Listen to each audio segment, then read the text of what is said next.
கோவை தெற்கு தொகுதி மக்கள் நீதி மய்யம் சார்பில் கட்சியின் 7ஆம் ஆண்டு துவக்க விழாவை முன்னிட்டு சிறப்பு வழிபாடு. மக்கள் நீதி மய்ய கட்சியின் 7ஆம் ஆண்டு துவக்க விழாவை முன்னிட்டு கோவை காமராஜபுரம் பகுதியில் உள்ள ஸ்ரீ பட்டத்தரசி அம்மன் கோயில் சிறப்பு வழிபாடு நடைபெற்றது. தொடர்ந்து காமராஜபுரம் முஸ்தபா நாகேந்திரன் தலைமையில் மாநகர செயலாளர்கள் மணிக்கொடி, அம்மன் குளம் ஷர்ணா ஆகியோரின் ஏற்பாட்டில் காமராஜபுரம் பகுதியில் பொதுமக்களுக்கு இனிப்புகள் வழங்கி கொண்டாடப்பட்டது. இந்நிகழ்வில் மாநகர செயலாளர் தாஜுதீன், மாரியப்பன், நற்பணி இயக்க அணி ஜெய் கணேஷ், ரமணி, ஜெயபிரசாத், வட்டச் செயலாளர்கள் ராஜா கன்னியப்பன், ஆனந்த்ராஜ், தீனா, மகளிர் அணியினர் சாந்தி, லலிதா, பிரியா, ராஜா, கன்னியப்பன், கிளை செயலாளர்கள் கிருஷ்ணமூர்த்தி, விபி, முருகன், மணிகண்டன், நாகராஜ், தண்டபாணி, ரவி மற்றும் மக்கள் நீதி மய்ய நிர்வாகிகள் பலர் கலந்து கொண்டு நிகழ்ச்சியை சிறப்பித்தனர்.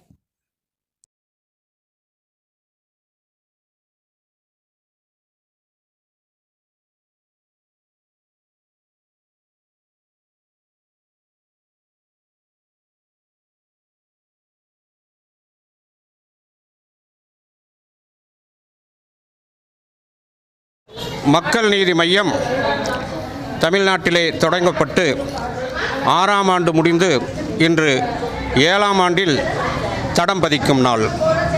இந்நன்னாளில் தமிழக மக்கள் நல்வாழ்வு வளம் பெற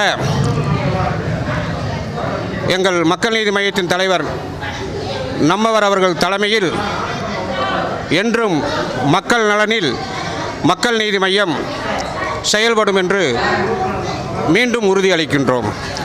மக்கள் நலனே மக்கள் நீதி மய்யத்தின் கொள்கையாகும்.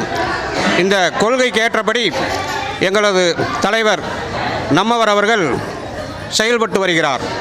அவருடைய கரத்தை மேலும் வலுப்பெறும் வகையில் நாங்கள் என்றும் உறுதுணையாக இருப்போம் என்று கோவை தெற்கு தொகுதி சார்பில் உறுதியளிக்கிறோம். வணக்கம். இன்று மக்கள் நீதி மய்யத்தின் 7ஆம் ஆண்டு துவக்க விழாவை முன்னிட்டு கோவை தெற்கு தொகுதி சார்பில் காமராஜபுரம் பகுதியில் இந்த ஒரு விழா நடைபெற்றது. இதற்கு முக்கியமாக உழைத்த முஸ்தபா அவர்களுக்கும், அம்மா சாந்தி அவர்களுக்கும், லலிதா அம்மா அவர்களுக்கும் மற்றும் வருகை புரிந்த ரவி, நாகேந்திரன், ரமணி, மற்ற நிர்வாகிகள் அனைவருக்கும் மற்றும் ராஜகன்னியப்பன், திருமதி ராஜகன்னியப்பன் அவர்களுக்கும், மாநகர செயலாளர்கள் அனைவருக்கும் எங்களது மனமார்ந்த நன்றியை கோவை தெற்கு தொகுதி சார்பில் தெரிவித்துக் கொள்கிறோம். அவர்களது பணி மென்மேலும் சிறக்க எங்களது வாழ்த்துக்கள். என்றென்றும் நம்மவர் புகழ் ஓங்கும். இது காமராஜபுரத்தில் இவருக்கு அதிகமான வாக்குகள் போன முறை பெற்றுத்தந்த பகுதி.